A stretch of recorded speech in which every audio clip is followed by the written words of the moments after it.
तोहार त ई सोना ह, महंगा होई, हमरा घी से कैसे बदलाई? हम्म,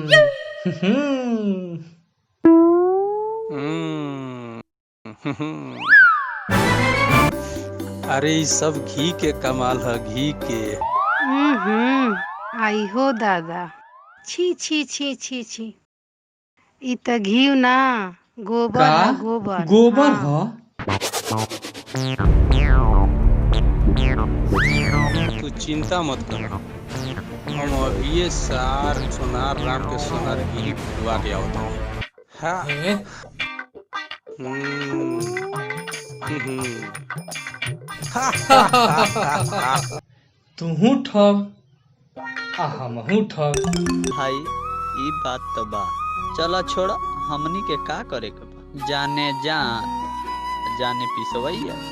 अगर ई बात सही ना होई तो हम तोहरा के वही दिन बताई। प्रणाम महाराज। प्रणाम प्रणाम। हम यही सारे के अपना पैसा में से हिस्सा देवे जातनी। हम तो चलनी अपना घरे।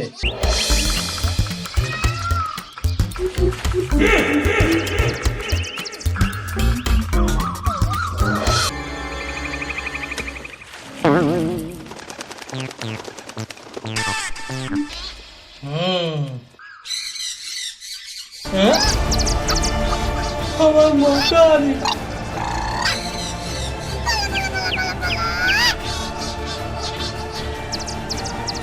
आई हो दादा, हमार मोटारी ले भागो, अब हम का करी?